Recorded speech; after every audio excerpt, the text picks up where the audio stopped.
चलो देखो, आज एक नया प्रैक्टिस करते हैं। ठीक, मॉडल को अब इंपोर्ट करने के लिए फाइल में जाएंगे, इंपोर्ट में गए, मॉडल पे क्लिक किया और लोकेशन पे गए, डेस्कटॉप पे। ये आज की डेट का 26/12/24 के नाम से फोल्डर से यहाँ पे मैं क्या करता हूँ, P5 सर्कुलर पॉकेट का एक मॉडल इंपोर्ट करता हूँ।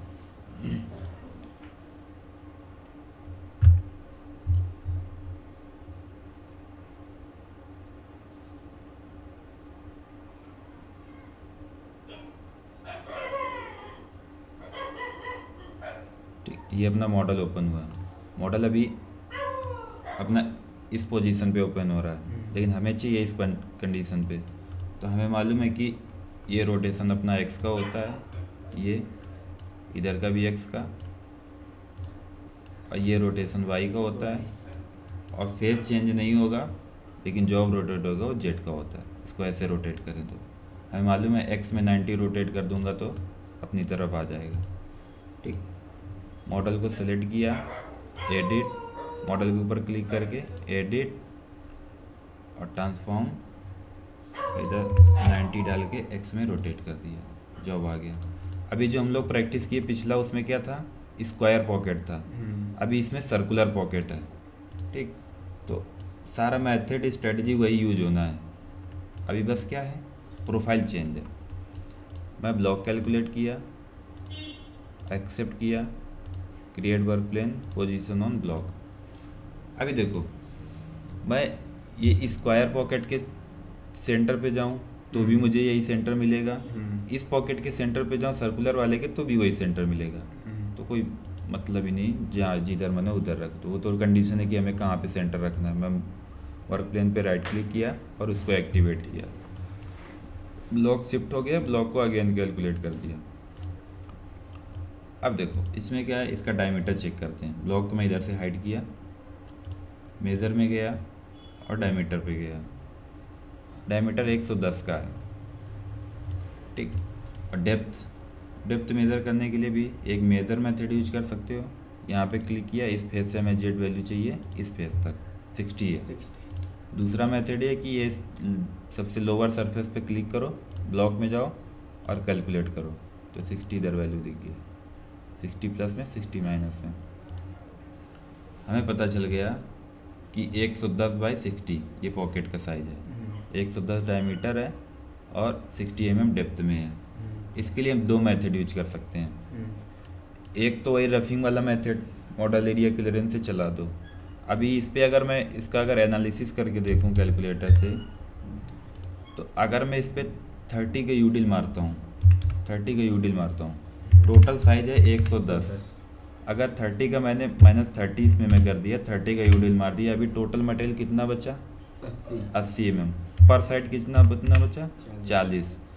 तो मैं 25 का कटर चलाऊंगा तो बीच में मटेरियल छोड़ेगा, क्योंकि मैं देखो इसमें -25 कर देता हूँ, 15 mm टोटल मटेरियल छोड़ेगा वॉल के और सेंटर ड्रिल के बीच में। ठीक, कैसा, अभी मैं ड्रिल मारा सेंटर पे 30 का, अभी कटर चला रहा हूँ 25 का, तो ये यहाँ पे मटेरियल छोड़ेगा इतना। अब देखो इसके लिए दो तरीके हैं। एक तो मैं अगर मैं रफिंग प्रोग्राम चला रहा हूँ तो मुझे यूडिल मारने का ज़रूरत ही नहीं है। ठीक, तो पहले रफिंग मेथड बता देता हूँ, फिर यूडिल मेथड बता देता हूँ। यूडिल में भी दो मेथड है। मैं क्या किया, बाउंड्री इसका बनाता हूँ, क्योंकि मुझे इसके अंदर चलाना है। सिंगल जॉब पे बाउंड्री नहीं भी रहेगा तो भी कोई प्रॉब्लम नहीं, लेकिन मैं बना देता हूँ। मॉडल पे क्लिक किया, सरफेस पे राइट क्लिक। अभी देखो बाउंड्री बनाने का 2-3 तरीके इसमें बताता हूँ आपको। अभी तो मैं आपको क्या किया था, केवल सरफेस को सिलेक्ट करके बाउंड्री बनाने का मेथड बताया। अब देखो दूसरा मेथड देखो, एक मेथड ये बताया, सरफेस पे सिलेक्ट किया, बाउंड्री पे right click, create boundary user defined, दोनों को अनचेक किया और मॉडल पे क्लिक कर दिया। अभी हमें मॉडल को हाइड किया, जो चाहिए वो रखो, बाकी सब डिलीट कर दो। मैं डिलीट कर दिया। ठीक, और एक्सेप्ट किया। एक तरीका ये हो गया। एक और है, मान लीजिए साइज मटेरियल तो रॉक बड़ा आता है, आउटर भी चलाना है, फिर अंदर का भी चलाना है, तो ये एक ही बाउंड्री बनाएंगे कि दो बनाना पड़ेगा? उसके लिए इसी बाउंड्री से काम चला दूंगा अभी, वो भी देखो इसी में इंक्लूड कर देता हूँ।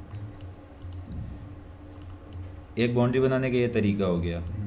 ये बाउंड्री अभी मैं क्या करता हूँ, डीएक्टिवेट कर देता हूँ, डबल क्लिक करके डीएक्टिवेट कर दिया। अब देखो दूसरा क्या है, मैं अभी कुछ सिलेक्ट नहीं किया, बाउंड्री पे राइट क्लिक किया, क्रिएट बाउंड्री, यूज़र डिफाइंड, ये दोनों को अनचेक करना है। किसी भी तरीके से मेथड बाउंड्री बनाऊँ, नहीं फिर दोबारा बाउंड्री दिखेगा नहीं। अभी मैं क्या करता हूँ, ये मॉडल वाला था, अभी मैं क्या करता हूँ, स्केच पे करता हूँ। मैं स्केच है नहीं, लेकिन जैसे मैं स्केच पे क्लिक करूँगा यहाँ पे एक नया विंडो खुलेगा। ठीक, स्केच पे क्लिक किया, देखो नया विंडो आ गया। अभी या तो मैं इसके सेंटर पे 110 का सर्कल बना के रख दूं,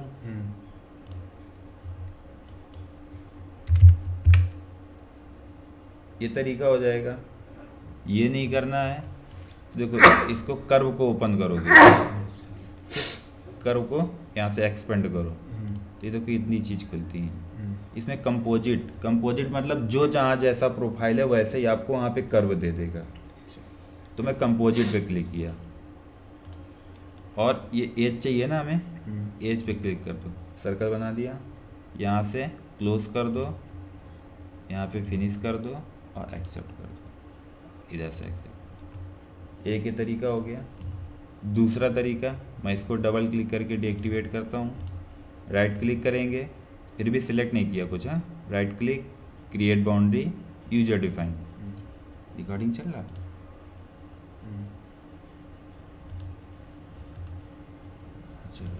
ठीक। अभी दोनों को अनचेक किया, अभी कंपोजिट पे क्लिक करता हूँ। पिछली बार सबसे पहले मॉडल पे क्लिक किया, दूसरी बार स्केच पे किया और तीसरी बार मैं कंपोजिट पे करता हूँ। कंपोजिट पे जैसे क्लिक किया तो देखो उसने क्या किया, डायरेक्ट कंपोज करने के लिए ऑप्शन। पिछली बार में क्या किया, तो मैं यहाँ से जाके एक्सपेंड करके कंपोजिट सिलेक्ट किया था, तो उसने डायरेक्ट कंपोजिट का विंडो ही खोल के दे दिया। मैं जस्ट क्लिक किया, स्टॉप किया और फिनिश किया, एक्सेप्ट किया, ये तरीके हो गए। अब देखो ये जो तरीका अच्छा लगे वो यूज कर सकते हो, ठीक। तीनों बाउंड्री सेम है, प्रोग्राम में कोई सा भी बाउंड्री यूज कर सकते हो, ठीक। ये वाला बाउंड्री भी वही है, ये भी सेम बाउंड्री है, ये भी सेम बाउंड्री है, ठीक। तो मैं अभी ये तरीका बता दिया, मैं दो को डिलीट कर देता हूँ, ठीक। अब देखो ये वाला एक्टिवेट रखता हूँ क्योंकि तीनों बाउंड्री सेम है, मेथड अलग अलग है बस। अब देखो अगर अपने को इस पर यूडिल नहीं मारना है, अगर मॉडल एरिया रफिंग प्रोग्राम चलाना है तो यूडिल मारने से कोई फ़ायदा ही नहीं है, क्योंकि रफिंग का मॉडल एरिया क्लियरेंस का भी प्रोग्राम उतनी देर ही चलेगा, चाहे वो आप यूडिल मारो चाहे यूडिल ना मारो। तो यूडिल मारने का टाइम क्यों वेस्ट करें जब हमें रफिंग ही प्रोग्राम चलाना है। तो रफिंग प्रोग्राम चलाना है तो मैं मॉडल एरिया टूल पाथ में जाऊँगा, 3D एरिया क्लियरेंस में जाऊँगा, मॉडल एरिया इधर मिल जाएगा।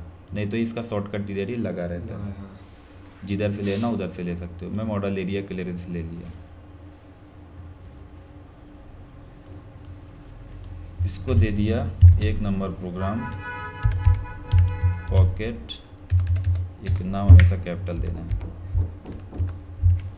पॉकेट रफ, ठीक।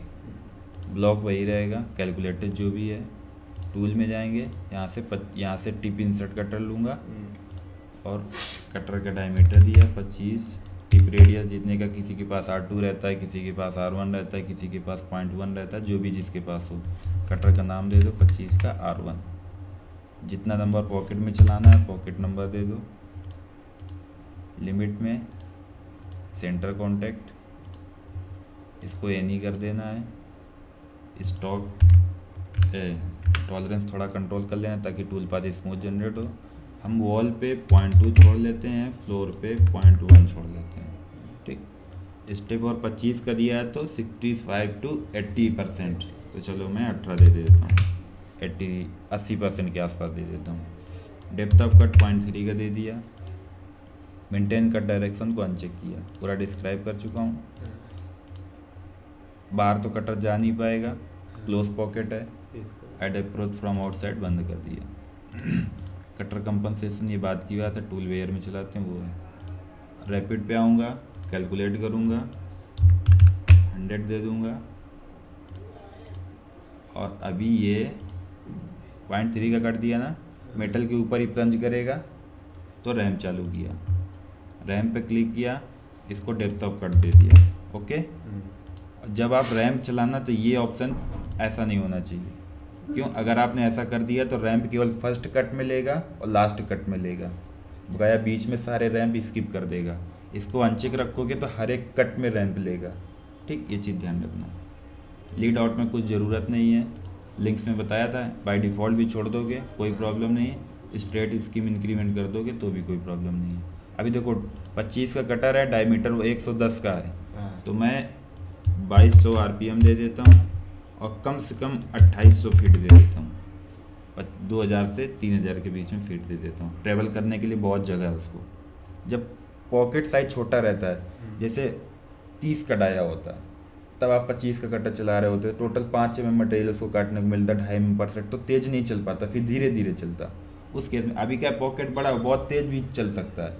मैं 2800 फीट दे दिया और 300 से प्लंजिंग करा दिया, प्रोग्राम को कैलकुलेट किया।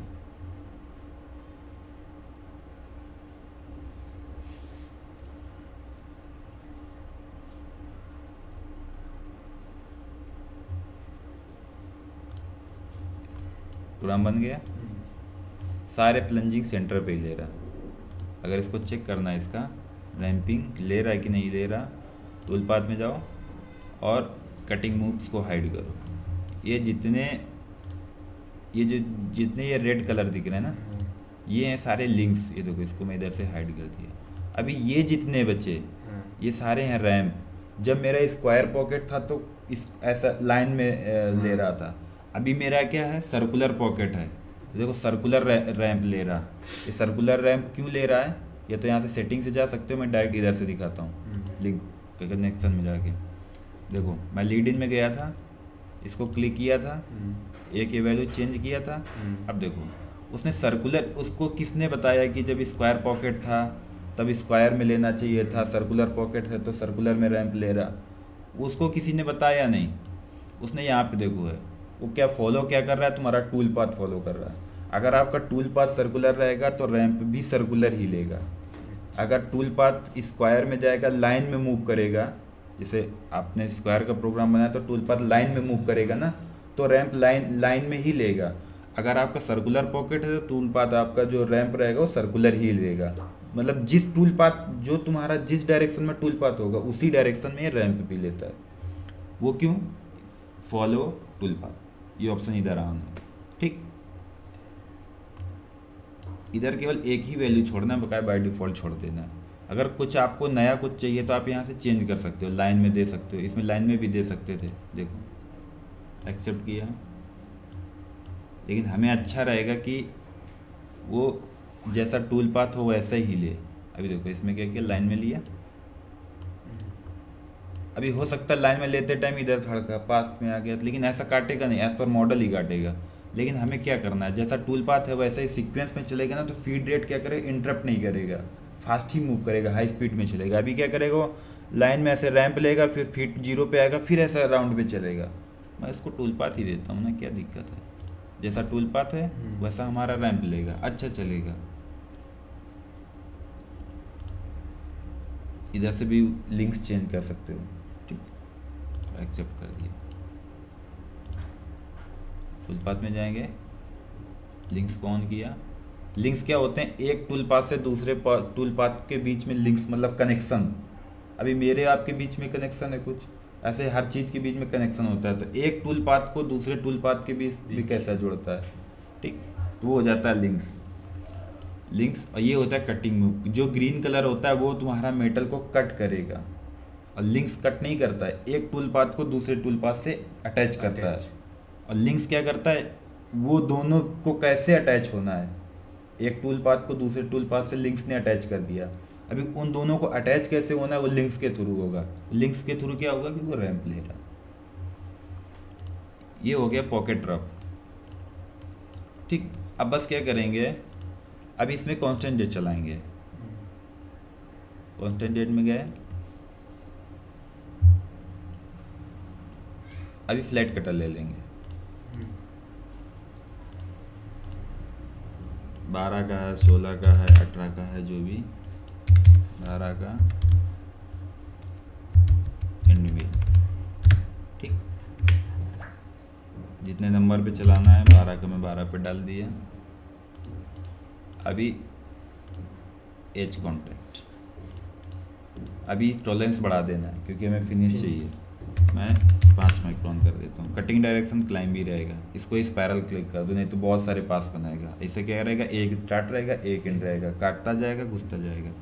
ये नहीं करेंगे तो क्या होगा, कहीं से भी कर वो लेगा वो क्या, तो कटिंग डायरेक्शन क्या रहता है, क्लाइंब में एंटी क्लॉकवाइज कटर काटता है, ऐसा ऐसा घूम के काटता है। इसमें क्या रहेगा, कोई भी पकड़ सकता है, क्लॉकवाइज भी पकड़ सकता है, एंटी क्लॉकवाइज भी पकड़ सकता है। तो अपने को क्लाइंब भी रहता है तो अच्छा रहता है, क्योंकि कटिंग फ्लूट जो रहते हैं ना, वो उनका एंगल क्लॉकवाइज में जाता है। तो जब वो ऐसे मूव करेगा तो क्या करेगा, जिस डायरेक्शन में चिप्स फेंकेगा उसी डायरेक्शन में कटिंग करेगा। तो हो सकता है आगे की एज पे चिप्स जाके फिर से उसके अंदर चला गया। ऐसे क्या रहता है, इधर को मूव करेगा तो चिप्स इधर पीछे फेंकेगा, कटिंग मूव इधर करेगा। ये आपने शायद डिप्लोमा किया होगा तो कटिंग मूव्स के बारे में पढ़ा होगा। जिस डायरेक्शन में चिप्स निकलता है उस डायरेक्शन में कटिंग मूव नहीं कराते हैं, ठीक है। क्योंकि हो सकता है वो चिप्स जिस डायरेक्शन में कट करके जा रहा है उसी डायरेक्शन में चिप फेंक रहा है, आगे गया वही चिप्स फिर से फंस के उसके अंदर जाने लगा तो प्रॉब्लम करता है। ऐसे क्या करेगा, चिप्स फेंक रहा है क्लॉकवाइज डायरेक्शन में और मूव कर रहा है एंटी क्लॉकवाइज डायरेक्शन में, तो चिप्स आने का कोई प्रॉब्लम ही नहीं, फिनिशिंग ही अच्छा आता है। इसका एक पूरा चैप्टर होगा, कटिंग्स मूव, नेट पे सर्च करोगे पूरा उस पर रहता है। तो इसलिए मैंने क्लाइंब करा दिया। अभी हो सकता था, देखो कटर तो क्लॉकवाइज ही रोटेट करेगा तो चिप्स क्लॉकवाइज डायरेक्शन में ही फेंकेगा। अभी ए नहीं कर दिया तो हो सकता है कटिंग मूव भी उसने क्लॉकवाइज डायरेक्शन पकड़ लिया, क्योंकि उसका कोई डिसाइड नहीं रहता, अभी कुछ भी पकड़ सकता है वो। अभी मैं उसको कंडीशन दे दिया कि तो आपको एंटी क्लॉकवाइज ही काटना है, ऐसा। अभी मैं क्या करता हूँ, फिनिश कर रहा हूँ ना, क्योंकि वो तो हो गया, point two stock direct finish कर देता हूँ, सेविंग की कोई ज़रूरत नहीं है। मैं 0 कर दिया, इधर भी 0 कर दिया, डेप्थ ऑफ कट 0.3 का दे दिया। अगर देखो वो जो आप बोल रहे थे ना हॉरिजॉन्टल मिलिंग उसको बोलते हैं, उसमें ये 60 का पॉकेट है। अगर अपने पास ऐसा कोई कटर है जिसका फ्लूट लेंथ 60-70 mm है, 60 से ज़्यादा ही होना चाहिए, और ये डायमीटर बोर साइज अगर नहीं है, बोर साइज रहेगा तो बोरिंग मारना पड़ेगा। अगर बोर साइज होता तो पॉइंट टू स्टॉक पे रब किए थे, पॉइंट टू स्टॉक पे ही बोर मार देते। बोर मारने से पहले डेप्थ का मटेरियल, जैसे पॉइंट टू स्टॉक पे ये रब किए, 0.3 स्टॉक पे डेप्थ मेंटेन कर देते, 0.3 क्योंकि पॉइंट टू वॉल पे था मटेरियल। आप अगर डेप्थ मेंटेन करते तो यहाँ पे कट ले लेता ना, कटर टूट जाता। वो 0.2 छोड़ के गया रफिंग वाला, मैं 0.3 स्टॉक डाल के इसको डीप मेंटेन कर देता, डेप्थ कर देता, फेसिंग कर देता, बस बोर का बोरिंग छोड़ देता, प्रोग्राम ख़त्म, बोर डायमीटर बन जाता। अगर बोर नहीं है तो मैं कटर से फिनिश करूँगा। कटर से फिनिश करने का 2 मैटर की 1 पास में फिनिश कर दो या डेप्थ ऑफ कट दे के कर दो। अभी 1 पास के लिए अपने क्या रहता है, इतना बड़ा डायमीटर है, कटर कम से कम 18-20 का होना चाहिए, क्योंकि 12 का तो 60 mm उतार के सिंगल पास दोगे तो वाइब्रेट करेगा, फ्लक्चुएट करेगा, वो साइज बना ही नहीं पाएगा, यहाँ कुछ काटेगा, यहाँ कुछ काटेगा, चैटरिंग मारेगा। उसके लिए कटर मोटा होना चाहिए, 18 का, 20 का, 16 का, ऐसे हम लोग 20 का यूज करते हैं। और flute length depth of cut जितना एक पास दे रहे हो उससे ज़्यादा होना चाहिए। अगर उससे कम है तो आप क्या कर सकते हो, जैसे 30 mm फ्लूट है तो आप 10 का कट दे सकते हो, 20 का कट दे सकते हो, लेकिन फीट कम होना चाहिए, 400, 300, 500 ऐसे। क्योंकि आप देखो 0.3 का कट दोगे तो आधा घंटा 45 मिनट लेके जाएगा। आप अगर 10 का कट दोगे और 500 का फीट दोगे तो 2-3 मिनट में ख़त्म हो जाएगा वो। तो वो डिपेंड करता है कि ये फेस की फिनिशिंग इम्पोर्टेंट है कि नहीं इम्पोर्टेंट है, ये बोर साइज है कि ओपन में है, ±0.1 में, जाने दो, कोई दिक्कत नहीं है। अगर बोर साइज है या फिनिश इम्पोर्टेंट है तो बोर साइज है तो बोर मारना पड़ेगा, अगर टॉलरेंस में है। अगर नहीं बोर साइज है तो फिनिश मांग रहा है तो आपको फिर डेप्थ ऑफ कट दे के ही करना पड़ेगा, ऐसा। तो मैं दोनों तरीके दिखा देता हूँ। अभी मैं क्या किया, 0.3 का कट दिया और कुछ नहीं करना, लिंक्स में जो हम दिए थे लिंक्स में छेड़ना पड़ेगा। अभी रैम की जगह मैं कर देता हूँ पॉकेट सेंटर, इसको चेक कर देता हूँ, जैसे लीड इन वैसे लीड आउट। लिंक्स में स्टेट स्कीम, लिंक्स में क्या बोला था, रफिंग को छोड़ के यहाँ पे सब में सेफ रखना है 3 एक्सिस में, स्ट्रेट, इंक्रीमेंट, एक ही पॉकेट है, इंक्रीमेंट भी करोगे कुछ भी, ये सेप से भी छोड़ दोगे ना तो भी कोई प्रॉब्लम नहीं है, एक ही पॉकेट है, ठीक। नहीं तो जो हम देते हैं वही दे देते हैं। सेकंड चॉइस इंक्रीमेंट, एक पॉकेट से दूसरी पॉकेट उड़ के जाएगा, 100 mm उड़ के जाएगा। फीड में क्या करेंगे, आरपीएम बढ़ाएंगे, मान लो मैं 38 से 4000 दे दिया और कटिंग फीड दे दिया 1800 2000 और कैलकुलेट कर दिया।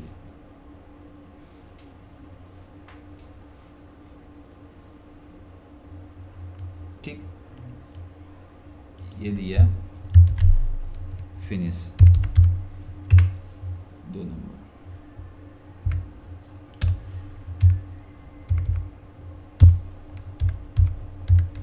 Pocket finish. अब देखो एक ये मेथड हो गया। अभी हॉरिजॉन्टल मिलिंग अगर करना है अपने को, मैं क्या करता हूँ, यही प्रोग्राम कॉपी देता हूँ, फीड करता हूँ 500, ठीक, आरपीएम करता हूँ 5500, आरपीएम बढ़ा दिया ताकि चैटरिंग ना दिखे, फिनिश 200। डेप्थ ऑफ कट क्या करूँगा, मैं मान के चलता हूँ मेरा जो कटर है उसमें फ्लूइड लेंथ है 35 mm, मैं 20 का कट दे देता हूँ, कैलकुलेट किया, ये देखो। लेकिन ये मेथड यूज नहीं करना है। देखो यहाँ पे फ्लोर पे स्टॉक है, वो कंटिन्यू घुस रहा है और काट रहा है। अभी छोटा छोटा कट लेता तो कोई प्रॉब्लम नहीं था, अभी ये घुसेगा ना तो दिक्कत करेगा। उसके लिए क्या करते हैं, इसको क्लाइंब भी रखते हैं, स्पाइरल को अनचेक करते हैं। हर बार कटर को मैं बाउंड्री से बाहर, एवरी डेप्थ ऑफ कट, मतलब हर डेप्थ ऑफ कट क्या करेगा, अपने को बाहर से लेके जाना उसमें। इसको अनचेक करूँगा, अभी कैलकुलेट करूँगा, ये मेथड अपनाना है। एक पास मारे 10, मैंने कट कितने का दिया, 20 का, 20 का एक पास मारे और इस वॉल से बाहर आए, सेंटर पे बुलाओ या कहीं थोड़ा बाहर बुलाना है, फिर वहाँ से डेप्थ ऑफ कट ले, फिर वॉल पे टच हो जाएगा। ये मैं क्यों किया, देखो जब 0.3 का कट था तो इधर 0.3 का कट लेता चला जाता, कोई प्रॉब्लम नहीं था। अभी वो सीधा यहाँ पे 0.2 स्टॉक है, अभी मैं 0 पे फिनिश कर रहा हूँ, ये बॉल 20 mm कट लेगा तो 20 mm यहाँ पे 0.2 पे सीधा काटता हुआ जाएगा, तो डायरेक्ट 0.2 मटेरियल तो डायरेक्ट काट नहीं पाएगा, तो मैं क्या करूँगा, उसको सेंटर से बुला के एज से कट के जाएगा। तो क्या करेगा, 0.2 पे डायरेक्ट मटेरियल पे प्लंज नहीं करेगा, वो साइड मिलिंग कर रहे हो ना, तो साइड मिल करके जाएगा। तो उसको ये मेथड अपनाना है। इन केस कभी कभी क्या रहता है, ये प्रोग्राम एग्जैक्टली जेड में नहीं जाता है, ठीक, लास्ट पास से ऊपर ही रह जाता है। अगर ऐसा जैसे अभी क्या 59.60 या 60 ऑलमोस्ट जा रहा है, कभी कभी क्या रहता है 55 भी जाता है, 52 जाता है, कभी कभी क्या रहेगा, जितना 20 का कट दिए हो ना, अभी 60 था, अगर मैं क्या करता 15 चौको 60, 30 दूनी 60, अगर जैसे क्या रहता है, इधर मैं छेड़ता हूँ थोड़ा, मैं 18 का दिया,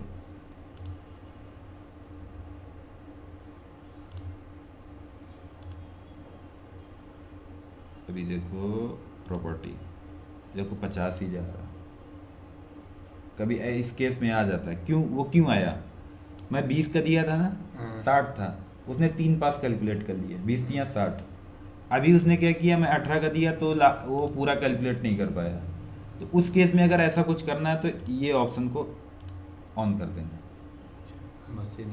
हाँ, machine down to flat position. Flat position यही है ना, वहीं पे एक पास और मारेगा वो। अभी देखो, अभी एग्जैक्टली गया होगा, पूरा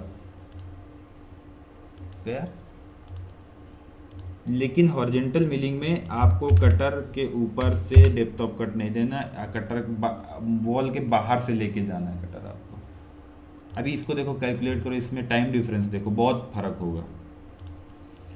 राइट क्लिक करो, स्टैटिक्स, स्टैटिक्स में जाओगे, ये कितना ले रहा है, 34 मिनट, ये कितना ले रहा, ये 2-3 मिनट ले रहा होगा।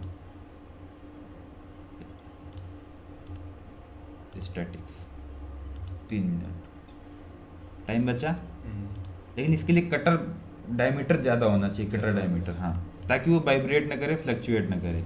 एल्युमिनियम वगैरह, कॉपर वगैरह में तो कोई प्रॉब्लम नहीं रहती, वो तो ले वो तो मक्खन जैसा काटता है। और मान लीजिए ये ऑपरेटर को, मतलब मान लीजिए स्टॉक दे के दे दिए, वो साइज बनाएगा, तो उसके लिए क्या करेंगे, कौन सा, ये साइज नहीं नहीं, हाँ अंदर का है। अंदर का साइज बनाना है। हाँ, पॉइंट वन स्टॉक है, वो ईयर में रहेगा वहाँ पे वो हाँ ऑपरेटर। वो वेयर का प्रोग्राम है, अभी मैं 2D स्टार्ट नहीं किया हूँ ना। हाँ, वो जो वेयर का प्रोग्राम रहता है ना वो इसमें आएगा, 2D में आएगा। 2D में आएगा। 2D 3D में का नहीं आएगा, आता। 3D में नहीं आएगा। वो 2D वेयर का प्रोग्राम 2D में देते हैं। अच्छा। कांस्टेंट जेट जैसे पॉइंट टू स्टॉक पे रब किया, फिर उसके बाद क्या करो, एक 2D का प्रोग्राम वेयर में दे दो, तो अपना साइज वो माइनस कर करके ऑपरेटर बना लेगा। ठीक, ऐसा। एक ये फिनिश का ये मेथड हो गया, एक फिनिशिंग का ये मेथड हो गया। फिनिश हो गया। अभी फ्लैट मेंटेन कर दो।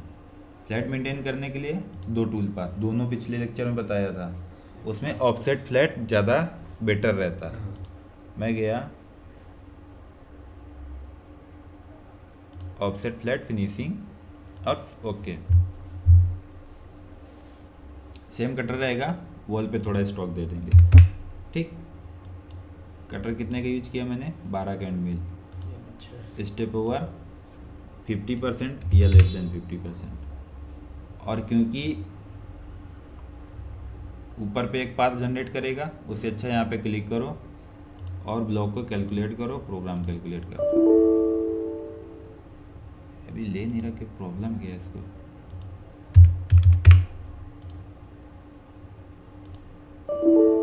चलो कोई नहीं, वही मेथड यूज करता हूँ। ब्लॉक पूरा कैलकुलेटेड है, माइनस में कुछ भी डाल दो।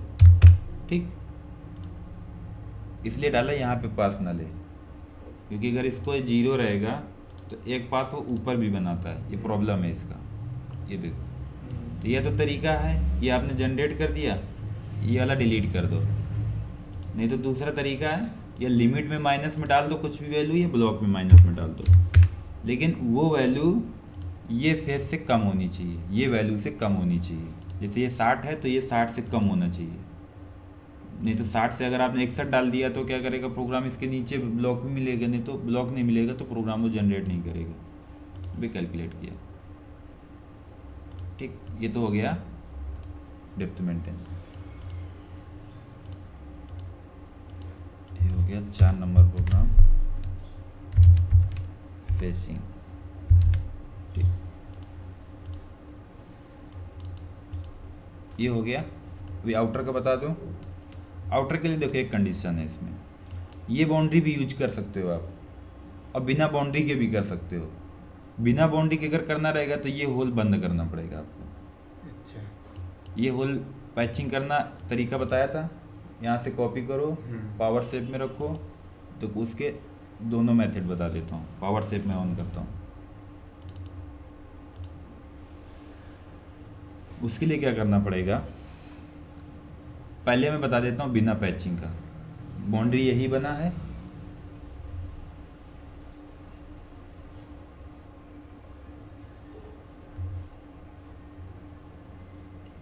चलो देखो पहले बिना पैचिंग का मेथड बता देता हूँ। यही बाउंड्री है। मैं क्या किया, कांस्टेंट जेड लूँगा, बताया था वॉल लिया और कुछ भी फिनिश करनी, कांस्टेंट जेड क्लिक किया। वैसे टूल पाथ ये पड़ा था, यहाँ से इसको कॉपी भी ले सकते हैं, लेकिन मैं कांस्टेंट जेड लिया। इसको मैं देता हूँ 5 नंबर प्रोग्राम आउटर रफ। हाँ, आउटर रफ। कटर सिलेक्ट कर दिया 25 का R1। ठीक, और ब्लॉक इधर से मैं देखता हूँ, ब्लॉक अपना कैलकुलेटेड है। एज कॉन्टेक्ट 0.2 वॉल पे स्टॉक दे देता हूँ, टॉलरेंस अभी कम कर देता हूँ, बढ़ा देता हूँ ताकि इसको स्पायरल करना है। अब देखो मैं प्रोग्राम कैलकुलेट करूँगा ना, तो इसी के अंदर में कैलकुलेट बनेगा। देखो बना, डेप्थ ऑफ कट ज़्यादा है, फिलहाल मैं 1 कर देता हूँ दिखाने के लिए। 0.3 0.4 का कट देना है। ठीक, इसके अंदर बना। अब अगर मैं क्या कर दूं कि ये देखो बाउंड्री है, कीप इनसाइड, अभी हमारा कटर बाउंड्री के इनसाइड चल रहा है। अगर मैं इसको बोल दूं कि भाई बाउंड्री के आउटसाइड चलो, तो आउटसाइड पे तो यही बचता है ना। मैं कर दिया आउटसाइड, लेकिन प्रोग्राम हमारा नहीं बनेगा। रीजन क्यों नहीं बना, देखो ब्लॉक अपना ये इसी के साइज का है। अभी उसको बाहर जाने के लिए मटेरियल ही नहीं मिल रहा है, हमें उसको बताना पड़ेगा कि बाहर मटेरियल है। नहीं तो क्या करो, अभी आपको मटेरियल ही बताना पड़ेगा। मटेरियल बताने के लिए मतलब जहाँ पे ब्लॉक रहेगा ना, केवल कटिंग वहीं पे होगा। अभी बाहर में मटेरियल है ही नहीं, ब्लॉक है ही नहीं। रॉ मटेरियल एक ये कंस्टेंट डिफाइन करता है, बाउंड्री डिफाइन करता है कि जहाँ मटेरियल है वहीं पे कटिंग करना है। अगर आप इसका भी प्रोग्राम बनाओगे ना और यहाँ पे ब्लॉक नहीं दोगे तो इसका भी नहीं बनेगा। एग्जांपल दिखाऊं, ये देखो, इंसर्ट किया, कैलकुलेट किया, प्रोग्राम इसके अंदर बन गया। अभी देखो मैं इसको बोल देता हूँ कि ये हाफ में है ही नहीं, हाफ एक्स हुआ ना, एक्स में वन साइड जीरो कर देता हूँ। अभी देखो एक साइड ब्लॉक नहीं है, एक साइड ब्लॉक। अभी देखो एक साइड ही प्रोग्राम बनेगा, एक साइड नहीं बनेगा। ये ब्लॉक डिफाइन करना है कि जहाँ मटेरियल है वहीं पे कटिंग करना है और नहीं करना है। तो अभी उसको क्या, इस कंडीशन में क्या हो रहा है, उसको बाहर में मटेरियल नहीं मिल रहा है। तो मैं क्या करता हूँ, अभी यही ब्लॉक मैं बड़ा कर दूँ, यहाँ पे एक्सपेंड वैल्यू डालना है। कटर जितने का कटर चला रहे हो ना, जैसे 25 का कटर आउटर में चलाना चाह रहे हो तो उसका आधा से थोड़ा ज़्यादा होना चाहिए ब्लॉक। अच्छा, 12.5 से ज़्यादा कर दोगे, क्योंकि एज कॉन्टेक्ट चलाऊंगा। अगर मैं सेंटर कॉन्टेक्ट, अगर एज कॉन्टेक्ट भी चलाऊंगा, क्योंकि इधर एज कॉन्टेक्ट ही आएगा, तो अगर मैं आधा कटर बाहर कर दूंगा तो आराम से ले लेगा। मैं चलो 10 भी कर दोगे तो भी ले लेगा, लेकिन मैं आपको ये तरीका बताऊँ कि आधा से थोड़ा ज़्यादा करना है। क्योंकि देखो 10 करोगे, 5 करोगे, उससे ज़्यादा है कि कितना भी ज़्यादा कर दो वो काटेगा तो वॉल को ही। 20 कर देता हूँ, एक्सपेंशन में डालना है वैल्यू वो, और कैलकुलेट किया। लेकिन हमारे साथ समस्या आ गया, वो एक्स वाई में तो उसने ब्लॉक बढ़ाया ही, लेकिन जेड में भी बड़ा कर दिया। हमारा नीचे टूल पास जाएगा। हमें ये नहीं करना, पहले ये वैल्यू 0 करना है। ब्लॉक हमारा ऐसा है। मैं चाहता हूँ कि एक्स में ना, जेड में ना बढ़े, जेड में ना, जेड प्लस में ना जाए, जेड माइनस में, और हर जगह बढ़ जाए। तो मैं क्या करता हूँ, ये जेड का लॉक कर देता हूँ, समझे। अभी मैं जो भी वैल्यू डाल के इधर एक्सपेंड करूँगा तो जेड में नहीं बढ़ेगा और हर डायरेक्शन में बढ़ेगा। देखो बढ़ा, केवल जेड में नहीं बढ़ा। मैं जेड क्यों लॉक किया, कि जेड में वैल्यू ना बढ़े। देखो अगर मैं जेड में वैल्यू इसको अनलॉक करके कैलकुलेट मारता हूँ, ठीक, और मैं प्रोग्राम भी कैलकुलेट मारता हूँ, यही मैं बाउंड्री यूज कर रहा हूँ, यही वाला, इसके आउटसाइड कर देता हूँ। जब मैं इसके आउटसाइड करूँगा तो केवल आउटर ही बचता है, फिर तो कुछ है नहीं। तो मैं इसको कर दिया आउटसाइड और प्रोग्राम को कैलकुलेट किया।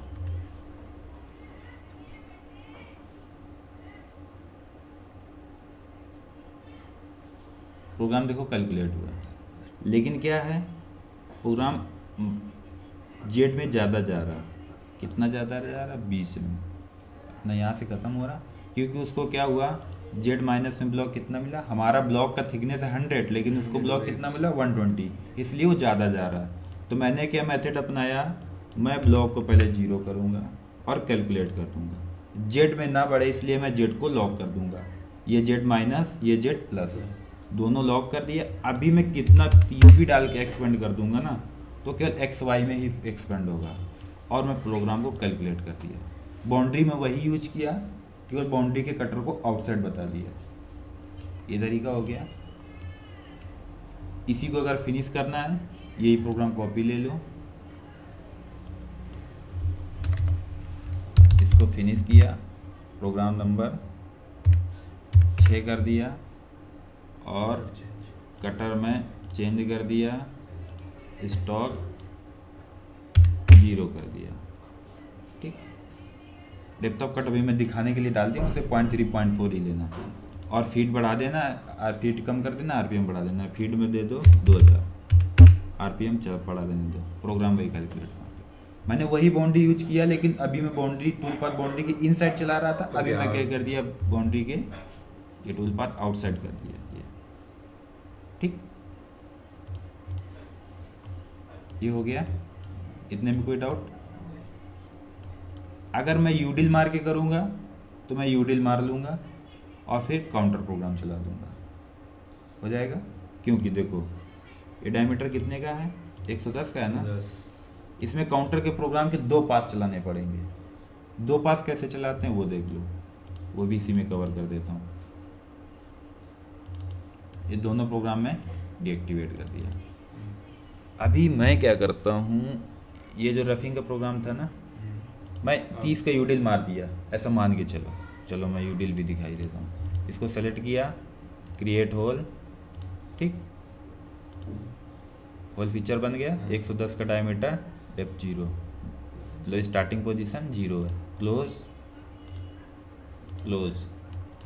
मैं गया टूल पाथ में, ड्रिलिंग में कोई भी एक ड्रिल का साइकिल ले लिया, इसमें आ गया, और मैं यूडिल को और बोर टूल को, यूडिल और बोर टूल को फ्लैट से दिखाना है। मैं 30 का यूडिल दे दिया, इधर डायमीटर दिया, ड्रिलिंग में आ गया। यूडिल बोला था डीप ड्रिल 2 में लेना है, चिप ब्रेक साइकिल पैक 1 का दिया, और देखो होल टॉप भी 0 पे ही है और ब्लॉक टॉप भी 0 पे ही रहेगा, तो कोई भी यूज कर दो, कोई प्रॉब्लम नहीं है, पैक 1 का, ठीक। अब देखो ये 60 mm जा रहा है, 60 mm जाएगा, यूडिल मारेगा तो 60 mm इधर के अंदर फिनिश नहीं आएगा, तो हम थोड़ा सा 0.1 ऊपर उठा लेते हैं कटर को, ठीक। मैं कितना दूंगा, 59.9 दे दूंगा, 0.1 मेटल बचेगा ना डेप्थ मेंटेन के लिए, तो डेप्थ मेंटेन अपना क्लीन हो जाएगा। तो अभी मुझे इसको चेंज करना पड़ेगा, यूजर डिफाइन बताना पड़ेगा। 60 mm है तो मैं 0.1 उठा लेता हूँ, तो 59.9 दे दिया। थ्रू होगा तो कोई हाँ, जरूरत फिर तो 1-2 mm एक्स्ट्रा ही दे सकते हो। ये रैपिड मूव वही बाई कैलकुलेटेड ही आता है, इसमें केवल ड्रिल के साइकिल में इसको सेफ देना है, ठीक, और फीड दे देना है। RPM 850, फीड 30, प्लंजिंग बोला था 200 से 300, प्रोग्राम कैलकुलेट कर दो। यूडिल मार दिया, मैं इसको देता हूँ 7 नंबर प्रोग्राम, यूडिल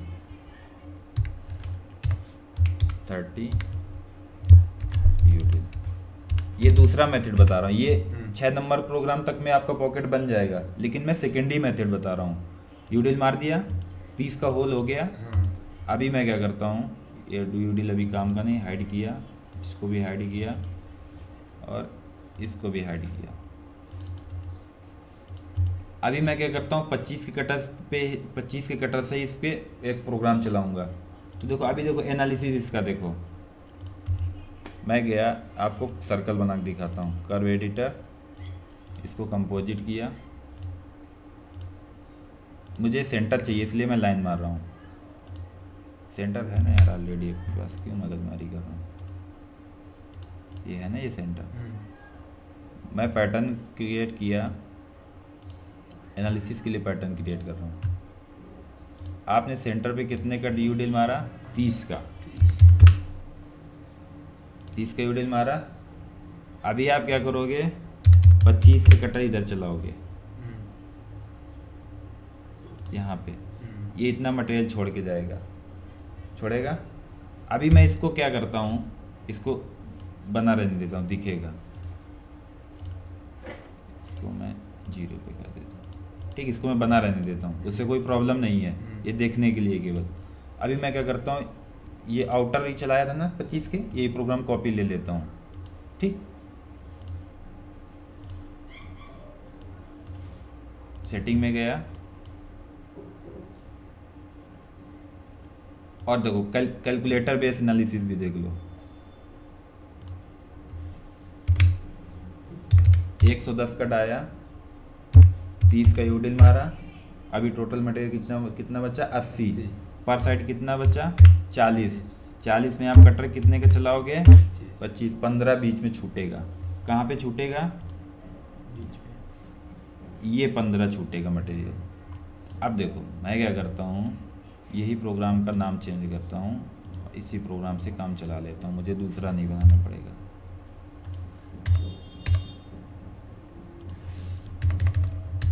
पॉकेट, केवल और केवल मुझे बाउंड्री चेंज करना पड़ेगा, इनसाइड कर देता हूँ। और इसमें क्या करता हूँ, फिनिश के लिए फ्लोर पे 0.1 ले लेता हूँ, डेप्थ मेंटेन के लिए कट 0.3 0.4 का देना, मैं जनरेशन पर्पज से 1 mm दिखा दे रहा हूँ। प्रोग्राम कैलकुलेट किया। अभी ये क्या करेगा, ये इतना मटेरियल छोड़ के जाएगा, ठीक, टूल को शो करने के लिए कंट्रोल टी, ठीक, ऐसे चलेगा। और ये यूडिल मार रखा है, ये यूडिल है, ऐसे चलेगा। यहाँ पे बीच पे, यहाँ पे ये मटेरियल इतना छोड़ के गया, कितना 15 छोड़ के गया था, एनालिसिस किया था 15 छोड़ा था। अब देखो मैं क्या करता हूँ, ये टूल पाथ में स्टॉक में क्या देता हूँ, 15 छोड़ा, हम 25 का कटर चला रहे हैं, तो मैं अभी थोड़ा समझने की ज़रूरत है, मैं इसमें 20 का स्टॉक दे देता हूँ। ये कटर क्या करेगा, वॉल से 20 mm शिफ्ट हो जाएगा, जो कि मटेरियल उधर कितना है 15 mm ही है, लेकिन मैं 20 शिफ्ट करा देता हूँ क्योंकि मेरे पास 25 का कटर है। अगर 25 भी छोड़ेगा यहाँ पे 25 भी छोड़ेगा तो मैं काट लूँगा क्योंकि 25 का कटर चला रहा हूँ। तो मैं क्या करता हूँ, इसमें 20 mm इसको शिफ्ट कर देता हूँ अंदर की ओर और प्रोग्राम को कैलकुलेट करता हूँ। कैलकुलेट किया और यही प्रोग्राम फिर से एक कॉपी ले लो और इसको क्या करो, इसमें 0.2 डाल दो। अभी मेरे पास 2 प्रोग्राम हो गए अलग अलग। टूल पाथ को हाइड किया। अभी देखो ये पैटर्न भी मैं डिलीट करता हूँ, अभी कोई काम का नहीं, वो समझ गए थे ना। अभी देखो ये मेरे पास एक प्रोग्राम ये है, एक प्रोग्राम ये है, ठीक। अभी मैं क्या करता हूँ, मैं चाहता हूँ कि ये प्रोग्राम एक साथ चले, तो मैं क्या करता हूँ, कंट्रोल बटन दबाना है, कंट्रोल, और ये प्रोग्राम को क्लिक करके ऊपर वाले पे लेके जाना है। देखो प्लस का बटन आया, देखो छोटा सा, अभी मैं यहीं पे हूँ तो कुछ नहीं, ऐसे लेके जाऊँगा तो नीचे ऊपर कर सकते हो, एक दूसरे मर्ज नहीं होगा देखो। लेकिन आप कंट्रोल जब दबा के जाओगे तो प्रोग्राम इसके साथ देखो मर्ज होने को बोल रहा। प्लस का बटन आ गया, पहले आपको लेफ्ट की छोड़ना है, लेफ्ट की छोड़ा, अभी कंट्रोल छोड़ दो, अब बोल रहा कि आप मर्ज करना चाह रहे हो, यस। अभी देखो ये प्रोग्राम अलग है, लेकिन आप इस प्रोग्राम को एक्टिवेट करो तो 2 पास। अभी इसमें कंडीशन पहले कौन चलेगा, जो आपका ऊपर वाला था वो पहले चलेगा। पहले ऊपर वाला अंदर शिफ्ट करके 20 mm स्टॉक पे था, वो चलेगा। फिर उसके बाद नीचे, क्योंकि नीचे वाले को आपने ऊपर मर्ज किया तो पहले ऊपर वाला चलेगा, फिर नीचे वाला चलेगा। अभी ये हमारे कोई काम का नहीं, नीचे वाला हटाओ, इनको बन गया। अब देखो ये 2 पास का प्रोग्राम हो गया। सिमुलेशन देखो इसका, right click, simulate from start, simulate, speed बढ़ाओ, अंदर वाला चल रहा पहले, अभी बाहर वाला चल रहा, मटेरियल अभी छोड़ेगा नहीं, 2 पास हो गया। एक 2 पास चलाने का और एक तरीका है, वो मैं दूसरा तरीका बताऊंगा, ये अच्छा तरीका है, ठीक। इससे पॉकेट हो जाएगा, इसमें कोई डाउट हो गया? इससे अच्छा तो मेरे को वो लगा, पहले मॉडल एरिया क्लियरेंस कर ले, वो भी बराबर है, लेकिन उसमें ये हाँ यूडिल मारने का कोई मतलब नहीं है। फिर मॉडल एरिया चला रहे हो तो यूडिल मारने की कोई ज़रूरत ही नहीं। टाइम बचेगा किसमें? उसमें इसमें बचेगा, उसमें पूरा पॉकेट मार के जाता है। इसमें क्या करेगा, यूडिल आपका 5 मिनट 10 मिनट में यूडिल हो जाएगा, 5 मिनट में। और इसका भी ऐसे ही साइकिल समथिंग ऐसे ही होगा, 5-10 मिनट ही होगा, 50 मिनट है। डेप्थ तो फीड कम होगा इसका, फीड तो दिए नहीं ना मैंने, 500 का फीड। इसका फीड अगर आप करोगे 1800 भी करोगे ना तो 5-10 मिनट ही लगेगा।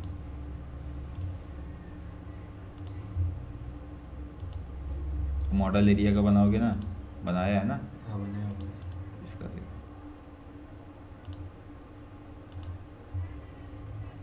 आपका 5-10-15 मिनट में ये हो जाएगा और 5 मिनट में काउंटर डील हो जाएगा, टाइम बच जाएगा।